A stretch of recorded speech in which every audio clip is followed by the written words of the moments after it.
Son las 7:49, hora de recibir al ex congresista Richard Arce, que es un especialista en desarrollo, que es un quechohablante y que es un observador de nuestra vida política, que se ha caracterizado, por lo menos aquí, siempre por un juicio crítico e independiente. Yo recuerdo haber conversado con usted y con el señor Vladimir Cerrón simultáneamente. Fue un diálogo de 3, poco antes de la pandemia. Y usted puso 3 líneas de frontera que lo diferenciaba de la izquierda que representa, según usted, Vladimir Cerrón, por una parte, la defensa irrestricta de los derechos humanos, en segundo lugar, el rechazo a gobiernos dictatoriales, autoritarios y corruptos como el de Venezuela, y en tercer lugar, una comprensión de la economía del mundo de hoy. A partir de esas 3 premisas, que recuerdo claramente que las formuló críticamente ante Vladimir Cerrón, que reaccionó con la energía que le conocemos, ¿cuál es el balance que usted hace de la campaña de ambos candidatos para esta segunda vuelta? Buenas noches, Fernando. Buenas noches, gracias por la oportunidad. Al revés, gracias a usted. Creo que nos reafirmamos en lo que expresaste sobre lo que significa la izquierda progresista. Y el día de hoy hemos sido testigos en la entrevista que tuvo Pedro Castillo con Pepe Mujica, que justamente le recordaba esos 3 principios. Le decía que no hay que ser autoritario, justamente en el aval de y la creencia en nuestra democracia. Le decía que tenemos que creer en el mercado nos ayuda para poder salir adelante. Entonces, un mensaje potente para ningún tipo de intervencionismo de parte del Estado. Y la lucha contra la corrupción, no traiciones nunca a tu pueblo, no traiciones esa confianza.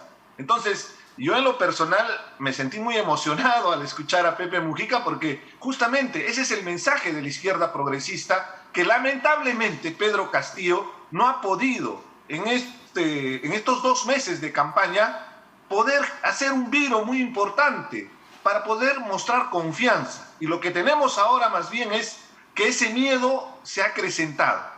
Y este domingo mucha gente va a ir con ese miedo a votar. Y eso es muy peligroso para nuestra democracia, porque eso juega en contra, inclusive, de nuestras propias creencias democráticas, porque probablemente el lunes vamos a tener una versión de la mitad del país que va a acusar probablemente de un supuesto fraude, como ya lo vienen argumentando en diferentes estrategias, inclusive hasta mediáticas, ¿no? Entonces, el primer mensaje democrático: aceptemos el resultado electoral.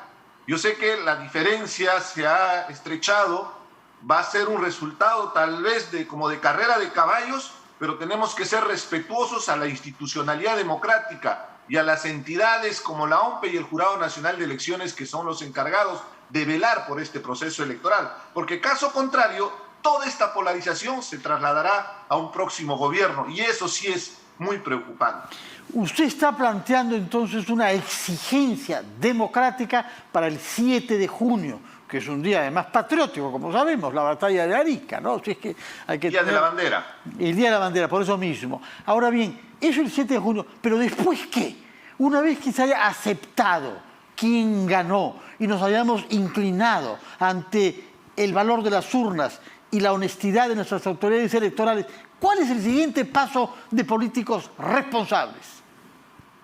La conciliación nacional, que debería invocarlo ambos candidatos, y lo que no hemos visto en estas semanas de debate, tanto de los equipos técnicos y sobre todo en el debate del fin de semana de los candidatos presidenciales. Primó más la diatriba, primó más el ataque e inclusive la irresponsabilidad frente a las propuestas, porque tiene que haber responsabilidad fiscal. Hay una crisis económica y esta semana nos han enrostrado el verdadero nivel de la pandemia. Se habla de 180.723 muertos.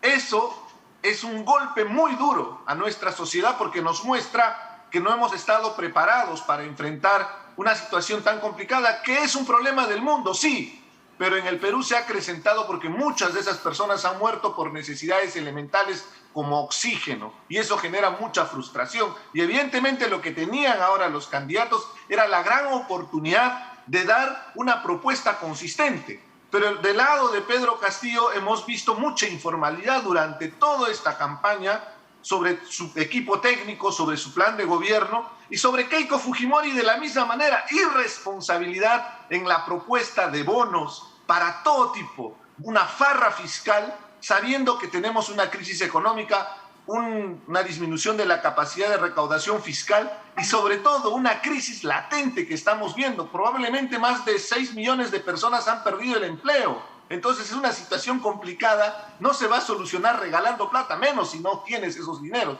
Entonces ahí viene el mensaje para ambos candidatos. Es el momento de que busquen de alguna manera con un mensaje final esa reconciliación para evitar que se siga enfrentando al país. ¿Cómo imagina usted, señor Arce, esta reconciliación? ¿Qué paso se da?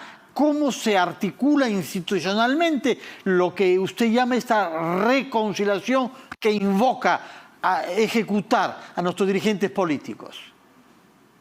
Lo primero que entiendan ambos candidatos con el resultado electoral, que probablemente no va a tener ni siquiera el 50% de los votos, porque siento y percibo, y en lo personal voy a votar voto viciado, va a haber un buen porcentaje de personas que no van a hacer una manifestación de voto en protesta frente a ambos candidatos que no representan justamente el sentir de la población, con lo cual significa que no les estamos entregando un cheque en blanco, que tienen que tener la mesura y la responsabilidad de entender que no tienen el poder absoluto.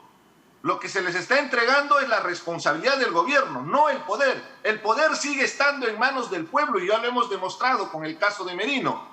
Cuando hay alguien que pretende subvertir nuestro sistema de derecho, nuestra democracia, la población va a salir. Por eso es importante también una posición independiente para estar vigilantes. Entonces, el presidente que asuma la responsabilidad sería ideal que convoque, por ejemplo, para su gabinete una propuesta de ancha base con diferentes personalidades que trate de alguna manera generar cierto consenso, pensando en el país, no en la revancha política. Creo que ese es el siguiente paso que va a tener hasta el 28 de julio.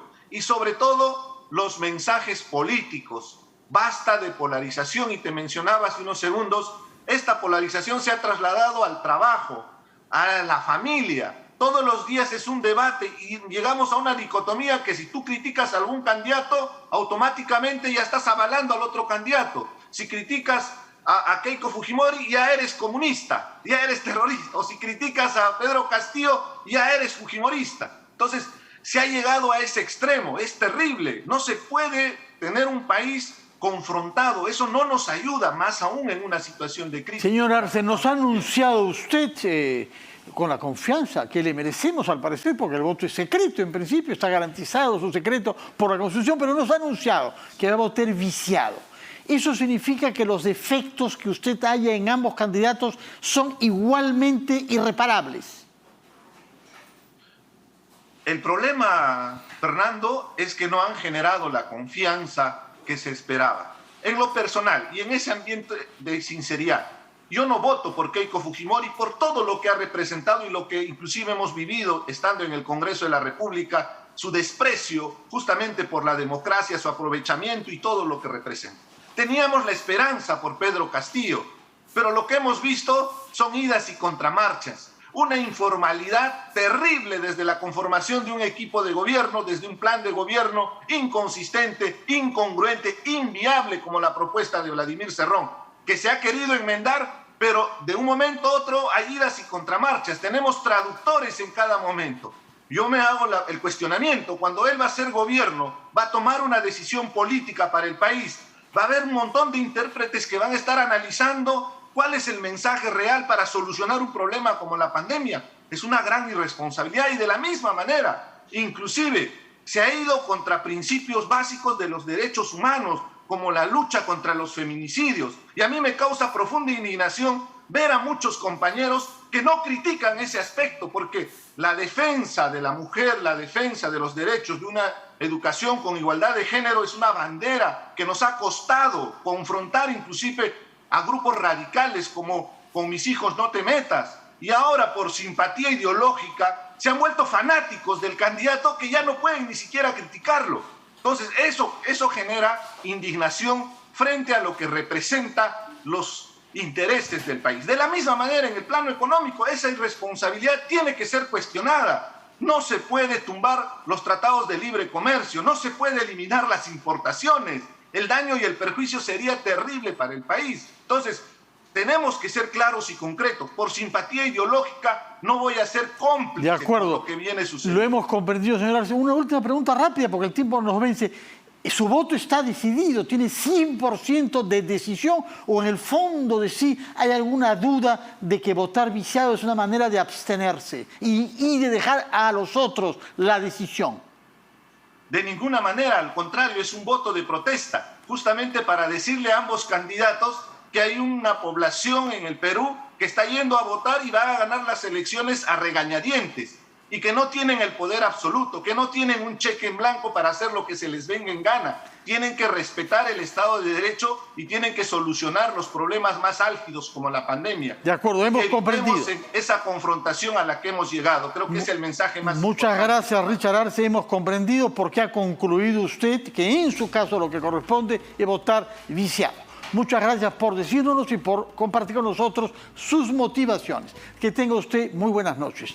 Termina acá nuestro programa por hoy. Solamente nos queda invitarnos mañana a sintonizarnos a las 7 de la noche, como cada día, y a escuchar nuestra narración radial del partido que la Selección Peruana de Fútbol disputará contra Colombia dentro de una hora. Naturalmente expresamos nuestros mejores deseos de ver a nuestra camiseta nacional triunfar en este partido para que nos aporte una satisfacción que merecemos. Muchas gracias y muy buenas noches.